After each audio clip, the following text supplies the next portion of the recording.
Hello, everyone. Thank you all for joining us today. Up next on our agenda, we have Arctic Paper presenting. So first, we'll do a quick introduction, and then they will present for roughly 20 minutes, and after that, we will set off a few minutes for a Q&A session. So Arctic Paper is a prominent fine paper producer with history dating back all the way to 1740. They focus mainly on 4 areas, where they have paper, packaging, pulp, and then power. And then with their pulp exposure being through a 51% stake in Rottneros. So they operate 3 major paper mills, and then through Rottneros they operate 2 pulp mills. They have a production capacity annually of roughly 700,000 tons, and as of 2022, they delivered roughly 600,000 tons of paper, graphic paper. So I will leave the word over to you, and then we will do a pick. Thank you. My name is Martin Marczyński. I'm the Chief Executive Officer of Arctic Paper, and together with Fabian Langescholt, we would like to present our business concept and to present a story about Arctic Paper Group. Arctic Paper is a part of this interesting part of the economy, bio-based economy, and it seems that there is a lot of opportunities in front of us. We are based in 4 segments. The main segment for us today is still paper. Then we develop since 10 years pulp. And then the new segment for us are the packaging business and as well power generation for our internal purposes, and as well to sell the pulp, power to the third parties. We have the oldest mill has been built in 18th century. The Rottneros and is also 17th century. We have close to 1,600 people. The turnover of the last year was close to over 1 billion euros, and the EBITDA was close to 22%, means 220 million euros. 5 mills, 4 in Sweden, 1 in Poland. We are also listed in 2 markets, on Nasdaq in Stockholm and as well in Warsaw. What is quite important to emphasize that we are the middle cap in Sweden and also middle cap in Poland. Our market cap is around 300 million euros. And what is quite important to emphasize during this turbulent time, that this is the debt-free company, that we are able to predict and we are able to execute our investment plan regarding the pulp, paper, packaging, and power. This year is a little bit different. We see some kind of downturn of the economies in Europe. The net sales for the 9 months was close to 615 million euros, and EBITDA was 85 million euros. During this year, we produced around 330,000 tons of paper and 270,000 tons of pulp. It's quite important to emphasize that we are quite stable regarding the results. This combination of the pulp and paper business gives us opportunity to minimize volatility of the 2 segments. During the last 10 years, we have a range of EBITDA of close to 70 million euros. Depending on the business cycle, sometimes paper segment was performing better, sometimes pulp. Last year was definitely the best in our history. As I mentioned, the EBITDA for the last year was over 220 million euros. 2 years ago, we discovered that there will be some changes regarding economy in Europe, and it would be good to prepare for the high inflation, high interest rate period. And we decided that despite of paying dividend, last year our dividend yield was 13%, which is quite impressive. And also we decided to prepare our company for this turbulent time and decided to minimize our debt. As I mentioned today, over this year and even the beginning of last year, we have a debt-free company and we have enough funds to execute our investment plans. This year, the net profit so far is close to 3.9 zlotys per share. And I would like to give the speech to Fabian to present our business model for the pulp, paper, and packaging. Okay, so good morning. So a few comments regarding our segments. So in paper, so our flagship brand is the Munken brand. We are one of the world's leaders in premium book paper and so-called design paper. We are also, our other segments, the matte coated fine paper with the G brand is also among the leading ones in the market. And then on the so-called uncoated side, our Amber product, which is mainly produced in Poland, is also a very well-known and well-established brand in the uncoated premium fine paper sector. But in book paper and in design paper, we are basically number one in Europe. Our sales is very much focused in Europe. We have a 98% share of our sales, so our turnover in Europe, and a very small part outside Europe. So we have the big European markets, Germany and Poland, which are our two biggest ones, and then Scandinavia and Baltics, which is one entity, and then UK and Austria, France, and so forth. But the main point is that we are very much focused on Europe, which is kind of a good thing in this volatile world of ours. Our client structure is fairly straightforward. Our paying customers are basically in three segments. We have printers, merchants, and publishers. And then, because we are not in a commodity business, we are in this type of niche segments and high margin segments where we do a lot of so-called business development or backselling. So we try to influence non-buying customers who are influencing the choice of paper and very often prescribing the paper, for example, to the printer. We try through marketing and backselling, we are trying to influence the advertising industry and different type of designers, book and fashion designers and what have you. There are a few names mentioned as an example.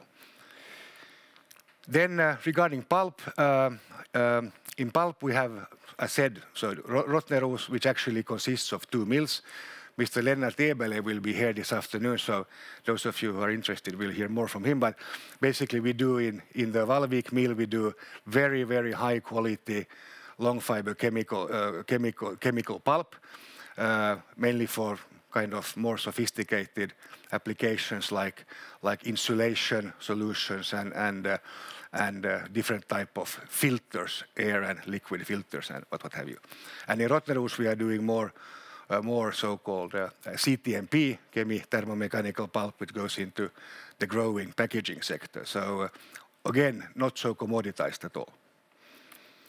Then from a packaging perspective, you can say that we have two lines. There is a joint venture with Rottneros Packaging for so-called molded pulp trays, where there will be an investment of approximately 20 million euros starting sometime during first half of next year. And on the other hand, we have on our own paper machines, we are doing some packaging papers that are usually destined for the flexible packaging industry in terms of everything from bags to pouches and things like this. And then perhaps over to you, Michael. Yes. Power, it's quite interesting from the business perspective segment since 3 years. We already prepared our 4P strategy 2021, beginning of 2021. And then we discovered that it would be quite interesting from the business opportunities and as well quite important from keeping a competitive position to develop business regarding the power. The power for our internal consumption, because our pulp and paper mills are a huge consumer of the steam and electric energy.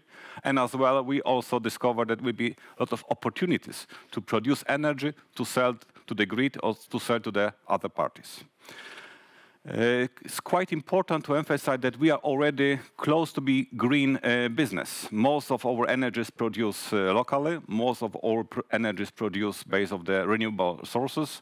We have biomass units, we have solar installation, we have water turbines, and we are working regarding the new projects.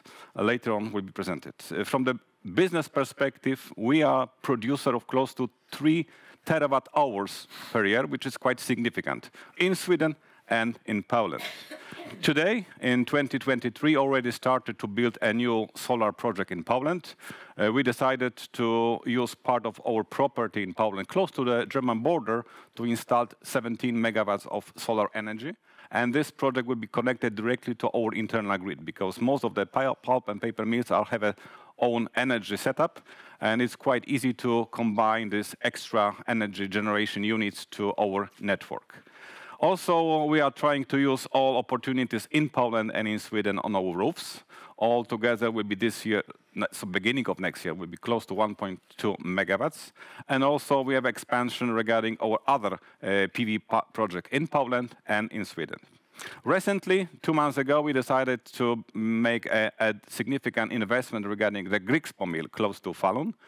It will be a brand new biomass energy generation. We will use this forest residuals from the Swedish forest and the sawmill located in Dalarna region. And also, beside of the energy for the internal consumption, we are going to produce at least 50,000 tons of pellets, because it seems that's quite growing market in Sweden, and especially the prices for the pellets in Germany, Italy, in France are very, very attractive. Together with Rottneros, also we discovered several projects regarding to produce solar energy, and as well we are able to offer the grid services to Svenska Kraftnät. And also we would like to provide the services for the Polish grid, because it seems that turbulences regarding the energy generation on both sides of the Baltic Sea is quite problematic, and the companies which are heavy energy producer and as a heavy energy user are able to offer the grid services, which is quite profitable business for us. Why 4P strategy? Why was so important? Because we discovered that in some segments like paper, we are not able to see significant growth, but based on our experience of how to produce fiber and how to convert the fiber to the value-added product, we discovered that it would be natural combination of producing energy and as well packaging. It was mentioned by Fabian already that we are able to produce on our existing paper machines special quality of the packaging paper, and we are developing to put several different barriers in the future for different applications. We have already investment plan for the next 6 years. The total capex will be roughly 300 million euros. And based on our very strong balance sheet, we would like to, first of all, to continue our dividend policy and to offer to our shareholders between 20 to 40% of the net profit. Last year was 27%, but as I mentioned, the yield was quite interesting. It was 13%. And we would like to keep strong balance sheet for the future. Even with significant investment plan in front of us, we would like to keep the debt below 3.5 compared to the EBITDA.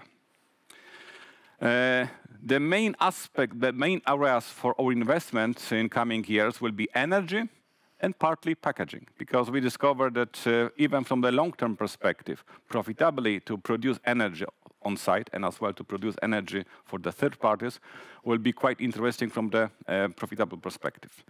Our aim is to make a quite stable structure of EBITDA by 2030, that 40% of EBITDA will be contributed by paper, 70% by energy, 33% by pulp, and 10% by paper. I think that it's quite a stable structure of the EBITDA, which gives us a strong power to avoid any turbulences regarding the European economy. And as I mentioned, that our aim is to continue with our dividend policy between 20 to 40%. And I think that this combination of these 4 segments, which are quite close each other, power, pulp, packaging, and paper, give us a quite strong fundament for the future growth. Thank you very much. Thank you so much. Thank you. Very good presentation. So now we will open up for a Q&A session. So I will kick it off, and if there are any questions from the audience, please feel free to ask. So what would you say, looking at the market today and looking at all the products out there now, what would you say are your key competitive advantages in the products you deliver, and how do you see yourself maintaining those going forward? Starting from our key aspect to the key market means pulp and paper. Even from some kind of external approach, we can see that Sweden is a quite costly country. But still, if you are looking for the raw material costs, we are able to be much more competitive compared to our competitors in Austria, Germany, and other countries.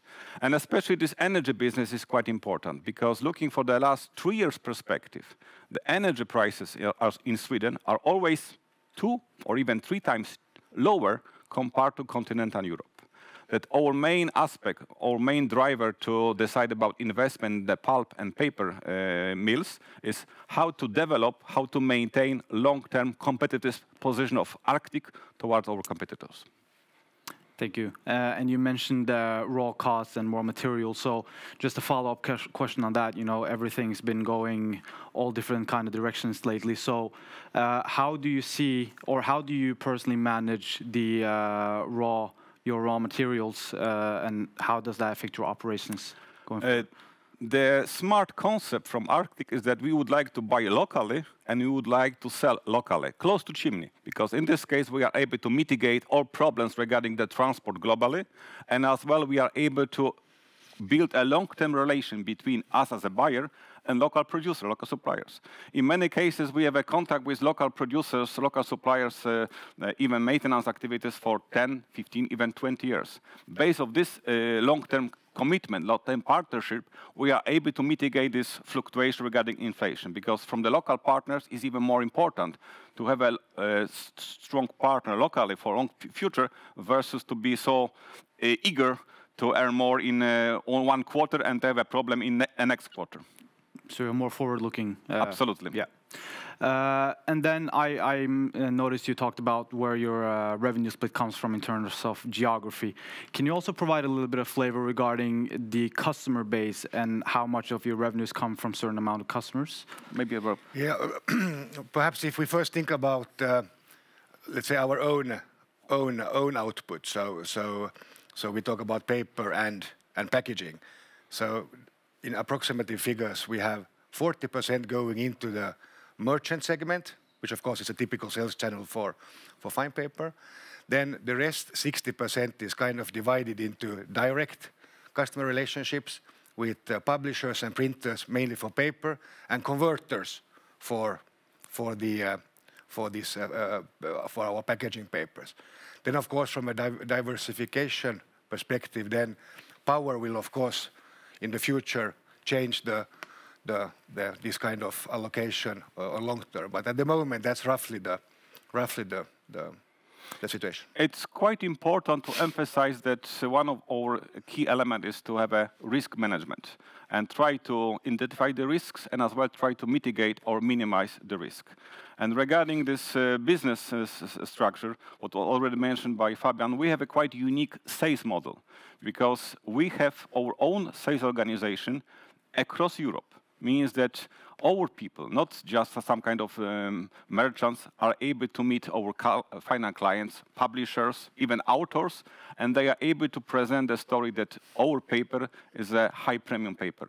It was a case regarding the several writers were approached by our team, and we were able to convince that it's important not only regarding what you print, what kind of is the content, and as well the quality. Because even there we have some kind of trend regarding more electronic media. Still, the paper book is one of the most common gift for the Christmas.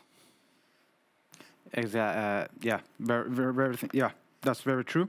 And then just a follow-up question on that in terms of the split, because you said 40% goes to merchant and then you have another split.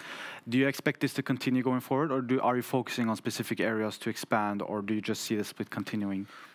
Let's say from our main P perspective, so paper, so we if we can and if we have the choice, we of course prefer direct customer relationships as having something in between. But it also depends on the kind of product. That there is also a very strong need of the merchant channel for in terms of stock keeping and small lot deliveries and what have you. So it's a balance, that we have to find right. Exactly, makes sense. And then just the final question from my side before we can open up for some questions from the audience. So in your in 2021, when you set your goal for 2030, initially you were looking at a renewable installed renewable capacity, energy capacity of 40 megawatts by 2060, and then 2026, and then 160 by 2030. And now, just in your recent reports, this has been a little bit adjusted down. Can you provide a little bit of flavor of why you've or what you've seen in the market now and how things have been escalating in order for you to make this decision? The biggest problem regarding energy project are not the lack of funds or lack of ideas, but the biggest problem is the problems regarding legislation. It's a very long process to obtain all building permits to build a wind farm in Poland, in Germany, or in Sweden. And we discover that instead of spending 5-6 years for the preparation for the wind farm, it's faster to prepare a project for the solar farm, because normally it takes us maximum 18 months. This is the reason. Of course, our aim is to produce as much as possible. Our aim is to search for the new project, even to buy the project, because from our perspective, it seems that energy business will be one of the most profitable in the future as well. Exactly. Okay. Thank you very much. If there are no questions, yeah? No? If there are no questions from the audience, then I think we are good. We have a tight schedule, so I think we have to end there. Thank you so much for your presentation. Thank you very much. Thank you.